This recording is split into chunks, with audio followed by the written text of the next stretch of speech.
Now welcome to AS classes.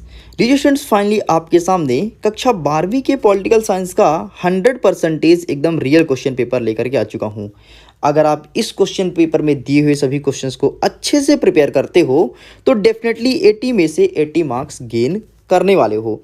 जैसे कि आप सबको पता है ना कि एएस के उन्हीं क्वेश्चन पेपर को लेकर के आता है जो आपके एग्जाम में 100% आने की संभावना रहती है। सो स्टूडेंट्स, तो ये पेपर क्या 100% रियल है, इस बात का दावा एएसके नहीं करता है। जैसे कि मैंने हिंदी में नहीं किया, इंग्लिश में नहीं किया और आपके फिजिक्स में नहीं किया, जितने भी पेपर अपलोड किया किसी में मैं दावा नहीं किया हूँ, क्योंकि क्या पता आपके एग्जाम में कौन सा पेपर देखने को मिले। कई सारे पेपर वायरल होते हैं, इसलिए मैं ऐसा बोल रहा हूँ। सो स्टूडेंट्स, दिखने में इंटरफेस के अकॉर्डिंग 100% ये रियल क्वेश्चन पेपर लग रहा है, इसलिए इसका फुल सोल्यूशन बना करके आपके सामने लेकर के आ चुका हूँ। सो वीडियो में तक बने रहना, सभी प्रश्न का उत्तर देने वाला हूँ जितने भी आपके एग्जाम में क्वेश्चंस देखने को मिलेगा। टोटल आपके एग्जाम में 23 प्रश्न देखने को मिलेगा और सभी प्रश्न का उत्तर इस वीडियो में मिलेगा। चलिए फिर बिना टाइम वेस्ट किए फटाफट वीडियो को स्टार्ट कर लेते हैं, देख लेते हैं क्या है प्रश्न और क्या होगा उसका सही उत्तर। मैं जूम करता हूं और प्रॉपर वे में आप क्वेश्चन देख पा रहे होंगे, ऐसा मैं उम्मीद करता हूं। प्रश्न क्रमांक 1 सही विकल्प चुनकर लिखो। इसमें पहला नंबर पूछा गया है यूरोपीय यूनियन की मुद्रा का नाम क्या है, तो यहां पर आपको यूरो पे टिक करना है। सेकंड नंबर, यूएसएसआर का विघटन किस वर्ष हुआ था, तो 1993 में हुआ था। ठीक है। तीसरा नंबर, भारत और पाकिस्तान के बीच शिमला समझौता कब हुआ था, तो जुलाई 1972 में हुआ था। ऑप्शन नंबर 7 पे आपको टिक करना है। चौथा नंबर, कौन सा देश सार्क का सदस्य नहीं है, तो यहाँ पर आपको चीन पे टिक करना है, जबकि ऑप्शन यहाँ पर नहीं है, ऑप्शन ही गलत दिया है, इसलिए इसका सही आंसर आपका चीन हो जाएगा। इस चीज़ को ध्यान देना। आगे देखते हैं पांचवा नंबर, भारतीय विदेशी नीति का आधार, तो इसका सही आंसर आपको ऑप्शन नंबर ए विश्व बंधुत्व पर टिक करना है। छठवां नंबर, प्रथम पंचवर्षीय योजना की अवधि, तो इसका सही आंसर आपको लगाना है 1951 से 56 तक, और उस टाइम पे भारत देश के प्रधानमंत्री जवाहरलाल नेहरू थे। आगे देखते हैं प्रश्न नंबर 2, निम्नलिखित में से रिक्त स्थान भरना है आपको। पहला नंबर, नाटो का पूरा नाम, तो नॉर्थ अटलांटिक ट्रीटी ऑर्गेनाइजेशन, मतलब हिंदी में बोले तो उत्तरी अटलांटिक संधि संगठन। आगे देखते हैं दूसरा नंबर, पंचशील का सिद्धांत किसके मध्य हुआ था, तो भारत और चाइना के मध्य हुआ था पंचशील का सिद्धांत। आगे देखते हैं तीसरा नंबर, खुले द्वार की नीति किसने अपनाई थी, तो चाइना ने अपनाई थी सबसे पहले, इसीलिए चाइना में आजकल लोग व्यापार करने बहुत ज़्यादा आ रहे हैं, अलग अलग देशों से आ रहे हैं और वहाँ की सामान सस्ते बिक रहे हैं, इसका रीज़न ये है। आगे देखते हैं चौथा नंबर, अंतर्राष्ट्रीय न्यायालय का मुख्यालय कहाँ है, तो नीदरलैंड हेग में अंतर्राष्ट्रीय न्यायालय का मुख्यालय है। पांचवा नंबर, हरित क्रांति के जनक किसे मानते हैं, तो डॉक्टर एम एस स्वामीनाथन को भारत में हरित क्रांति के जनक माने जाते हैं। छठवां नंबर, पांचवीं पंचवर्षीय योजना का मुख्य उद्देश्य क्या था, तो इसका उद्देश्य था कि आत्मनिर्भर बनाना, मतलब आप स्वयं अपने पैर पे खड़े हो सकें और आगे बढ़ें, तो आत्मनिर्भर इसका सही आंसर हो जाएगा। सातवां नंबर, चीन डैश डैश महाद्वीप में स्थित है, तो चीन एशिया महाद्वीप में है और एशिया महाद्वीप का एक बड़ा देश में से काउंट किया जाता है चीन को। प्रश्न नंबर 3 सही जोड़ी बनाइए, देखते हैं फटाफट। चीन का भारत पर आक्रमण, तो इसका सही आंसर 1962। आसियान का मुख्यालय, तो इसका सही आंसर जकार्ता। सार्क का पहला सम्मेलन, तो इसका सही आंसर आपको 1985। कोविड-19 की शुरुआत, तो इसका सही आंसर आपको चाइना। और चरण सिंह, तो इसका सही आंसर आपको किसान, मतलब चौधरी चरण सिंह किसान नेता थे। और नेक्स्ट कहता है भारत का पहला परमाणु परीक्षण, तो 1974 इस करेक्ट आंसर। इस प्रकार से मैंने प्रश्न नंबर 3 तक कवर कर दिया हूं। स्टूडेंट्स, मैं आपसे अगेन बोल रहा हूं कि अच्छे से प्रिपेयर कर लेना, क्या पता आपके एग्जाम में यही क्वेश्चन पेपर 100% देखने को मिले। फिर मुझे आप ये मत बोलना कि सर अगर आप ये वीडियो थोड़ी देर पहले अपलोड किए होते तो कितना अच्छा होता। ठीक है, गैप बहुत है, आप अच्छे से प्रिपेयर कर सकते हो। और इसके अलावा कोई ऐसा क्वेश्चन पेपर मेरे पास आता है जो दिखने में 100% रियल लगेगा, उसको भी मैं अपलोड करूंगा। 10 से 15 पेपर वायरल डेली होते हैं और एएसके केवल 2 ही क्वेश्चन पेपर अपलोड करता है, 2 से 3, और उन्हीं में से 100% देखने को मिलता है। आप भी देखिए होगी ये चीज़। ठीक है, आगे देखते हैं प्रश्न नंबर 4, सत्य असत्य बताइए। पहला नंबर, पंचशील के सिद्धांत रूस और पाक के मध्य हुआ था, तो ये आपको असत्य कर देना है। दूसरा नंबर देख लेते हैं, चीन को दक्षिण मध्य एशिया का अंग नहीं माना जाता, तो ये चीज़ आपको सत्य कर देना है। डब्ल्यूएचओ के 3 अंग होते हैं, तो ये चीज़ आपको सत्य करना है। संयुक्त राष्ट्र संघ में प्रमुख 8 अंग हैं, तो ये चीज़ आपको सत्य कर देना है। भारत में पूंजीवादी अर्थव्यवस्था है, तो ये चीज़ आपको असत्य करना है, क्योंकि भारत की अर्थव्यवस्था मिश्रित अर्थव्यवस्था है। ठीक है। छठवां नंबर, योजना आयोग का अध्यक्ष राष्ट्रपति होते हैं, तो असत्य करना है, क्योंकि योजना आयोग के अध्यक्ष हमेशा प्रधानमंत्री होते हैं। अब योजना आयोग को बंद कर दिया गया है और इसके स्थान पर नीति आयोग आ गया है। चलिए जी आगे बढ़ते हैं, देखते हैं नेक्स्ट क्वेश्चन, एक वाक्य में उत्तर दीजिए। हरित क्रांति का संबंध किस क्षेत्र से है? तो कृषि उत्पादन से है, ठीक है, तो यहाँ पर आपको कृषि लिख देना है। विदेश नीति क्या होता है? तो अंतरराष्ट्रीय जगत में विदेश के साथ संबंध स्थापित करना ही विदेश नीति कहलाती है। नेक्स्ट तीसरा नंबर, WHO का पूरा नाम क्या है? तो वर्ल्ड हेल्थ ऑर्गेनाइजेशन आपको लिखना है, हिंदी मत लिखना, आप इंग्लिश में लिखना, WHO मतलब वर्ल्ड हेल्थ ऑर्गेनाइजेशन। चौथा नंबर कहता है अंतर्राष्ट्रीय न्यायालय के कितने न्यायाधीश होते हैं? तो 15। नेक्स्ट पांचवा नंबर, विश्व की जनसंख्या लगभग कितनी है? तो विश्व की जनसंख्या मैं पे लिख देता हूँ 788.84 करोड़ है, इतनी ही विश्व की जनसंख्या। आगे देखते हैं छठवें नंबर, खतरे की आज़ादी किस शब्द का अर्थ है? तो सुरक्षा यहाँ पे लिखना है। सातवां नंबर, सार्क के सदस्य देश का नाम लिखना है, तो सुन लो भाई 8 देश हैं, भारत, पाकिस्तान, इधर आगे बढ़ेंगे तो फिर आपका बांग्लादेश आएगा, आगे मुड़ेंगे तो आ जाएगा आपका चाइना, तो चाइना है नहीं, नेपाल, भूटान और श्रीलंका, ये हमारे सार्क में आते हैं, ठीक है। देखो दो कौन से, भारत पाकिस्तान 2, श्रीलंका और बांग्लादेश 4, और नेपाल और आपका भूटान 6, और एक आपका म्यांमार है, और एक आपका कोई छूट रहा है, एक आपका कौन सा, मालदीव, वो भी आपके सार्क कंट्री में आता है, ठीक है। तो 8 देश हैं। चलिए आगे बढ़ते हैं, प्रश्न नंबर 6।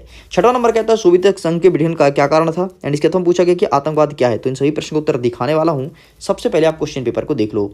अगर आप इसका PDF डाउनलोड करना चाहते हो तो लिंक वीडियो के डिस्क्रिप्शन बॉक्स में दिया गया है, जाओ जाकर के PDF डाउनलोड कर लो, विथ सोल्यूशन में PDF को अपलोड कर दूंगा।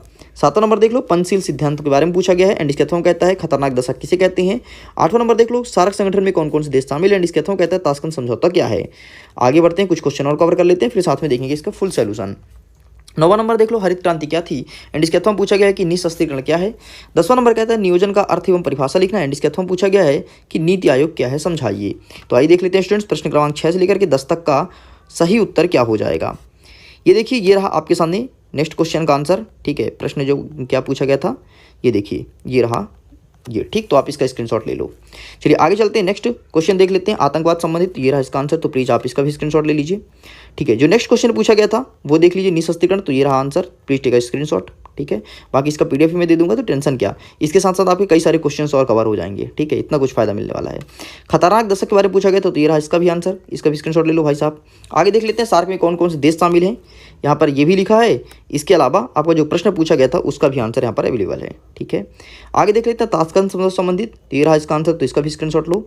नेक्स्ट देख लेते हैं हरित क्रांति, तो ये रहा, इसका भी स्क्रीनशॉट ले लीजिए। निःशस्त्रीकरण अगेन देख लेते हैं, जो एक क्वेश्चन पूछा गया था उसका आंसर का स्क्रीनशॉट लो, ठीक है। नियोजन का क्या अर्थ होता है, ये प्रश्न पूछा गया था, तो ये रहे इसके आंसर्स, ठीक है। चलिए आगे बढ़ते हैं, देख लेते हैं नेक्स्ट क्वेश्चन और क्या पूछा गया है, फिर उसके आंसर्स को कवर करेंगे। तो हमने नियोजन तक कवर कर लिया है, नीति आयोग को एक जब नेक्स्ट आगे आंसर दिखाऊंगा वहाँ पर कवर कर लूँगा, ठीक है। 11 नंबर देखो, दल बदल, और ये इसी के पूछा गया शाक थेरेपी संबंधित।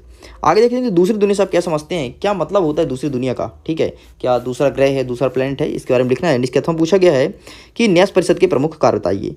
13वां नंबर कहता है कि बर्लिन की दीवार जो किसका प्रतीक है। एंड इसके पूछा गया है साफ्टा क्या है, ठीक है। साफ्टा क्या है इसे अच्छे से पढ़ लेना, क्योंकि पिछले कई सालों से लगातार पूछा है, और अगर रियल पेपर हुआ ना तो सचमुच फिर लॉस हो जाएगा, क्योंकि बहुत सारे बच्चों को हुआ भी है लॉस।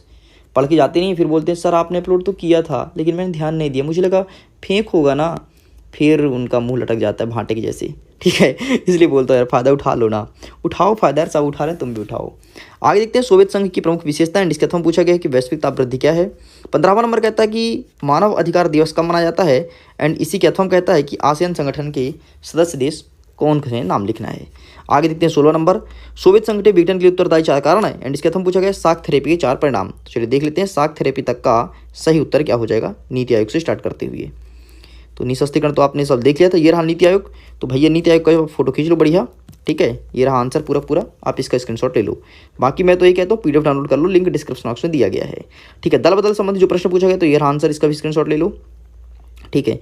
नेक्स्ट, जर्मनी की दीवार का प्रतीक, बर्लिन की दीवार का प्रतीक जो जर्मन में है, ठीक है। तो उसका भी स्क्रीनशॉट ले लो भाई साहब, ये रहा। दूसरी दुनिया से आप क्या समझते हैं, तो ये रहा बगल में आंसर, ठीक है। देख लो, मैंने ऐसा आंसर कवर किया कि बार बार PDF मुझे कई सारे ना देना पड़े, मतलब कई सारे पेजेस में ना हो, एक ही पेज में कंप्लीट हो जाए, ठीक है। चलिए शाक थेरेपी, ये रहा, इसका भी स्क्रीनशॉट ले लो, ठीक है। और सोवियत संघ के विघटन के उत्तरदायी कारण। चलिए साफ्टा क्या है, जो साफ्टा पूछा गया तो मैं बोला अच्छे से प्रिपेयर कर लेना, तो ये रहा साफ्टा, इसी अच्छे से कर लेना। सोवियत संघ की विशेषताएं, तो ये रहा कई सारी विशेषताएं, 1 2 3 4, तो आप इसका भी स्क्रीनशॉट ले लीजिए। आगे देख लेते हैं वैश्विक तापवृद्धि संबंधी जो प्रश्न पूछा गया, तो ये रहा आंसर।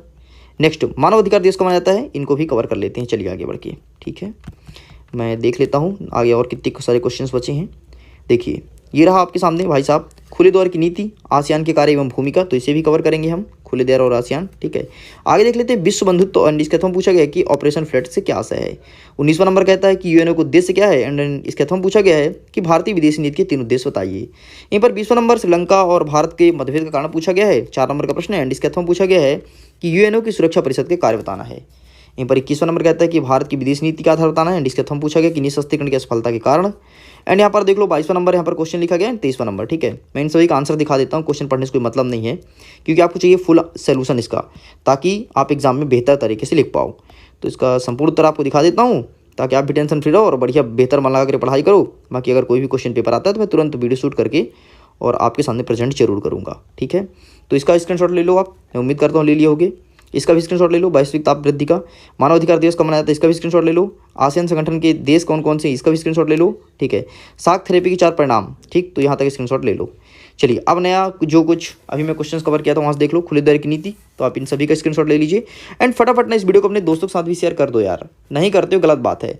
और आपको पता है कि इसके हमेशा टेस्ट भी लेता है, आप टेस्ट भी देते हो, यदि आप नए हो तो हो सकता है ना पता हो, बाकी इसके हमेशा टेस्ट लेते रहता है, तो टेस्ट दो, वहाँ से 1 नंबर के क्वेश्चंस कवर हो जाएंगे। बाकी पूरा मैं 2 नंबर 3 नंबर 4 नंबर क्वेश्चन आपको वीडियो के थ्रू बता देता हूँ, तो मतलब टॉपर ही बना के छोड़ूंगा। ठीक है, तो शेयर कर दो, देखो कितने कम बच्चे देख रहे हैं, गलत बात है। ऐसा पहले कभी नहीं करते थे, लेकिन जब अब पेपर एंड हो रहा था इसका मतलब ये थोड़ा ना यार कि आप भी मेरे साथ छोड़ दोगे। ठीक, शेयर कर दो, बाकी समझदार हो यार तुम। चलो आसियान के कार्य में भूमिका, तो आप इन सभी का स्क्रीनशॉट ले लीजिए। विश्व बंधुत्व और पंचशील सिद्धांत, ठीक है, इन सभी का आंसर यहाँ पर दिया गया है, तो प्लीज टेक अ स्क्रीनशॉट। ठीक है स्टूडेंट, चलिए आगे बढ़ते हैं। नेक्स्ट नीति आयोग, ठीक है, तो ये रहा आंसर आपके सामने, हरित क्रांति से ऑपरेशन फ्लड, इन सभी का स्क्रीनशॉट ले लीजिए। आगे बढ़ते हैं, देख लेते हैं, ये रहा आपके सामने आंसर, भारत में विदेशी नीति का आधार, तो प्लीज टेक अ स्क्रीनशॉट, इन सभी का स्क्रीनशॉट लीजिए। ठीक है, हाँ, यूएनओ के उद्देश्य कौन कौन से हैं, उद्देश्य भी आप देख लेना। ठीक है, तो आप इसका भी स्क्रीनशॉट ले लो, ये रहा आपके सामने। ठीक है, चलिए आगे बढ़ते हैं, नेक्स्ट देख लेते हैं। नेक्स्ट, भारतीय विदेश नीति के उद्देश्य कौन कौन से हैं, तो ये रहे आंसर, तो इसका भी स्क्रीनशॉट ले लीजिए। ठीक है, परमाणु परीक्षण के बारे में थोड़ी देख लेना एक नज़र, क्योंकि वैसे पूछा तो नहीं जाएगा ना, तो पूछा गया इस पेपर में, लेकिन एक बार देख लेना। ठीक, देखने से क्या है कि ना, जब आपको आंसर लिखने में काफ़ी मदद करता है, जब कोई चीज़ भूल जाते हो ना, और परमाणु परीक्षा संबंधित कोई चीज़ पूछा गया है तो बहुत मदद आता है, इसलिए बोलता हूँ अच्छे से देख लेना।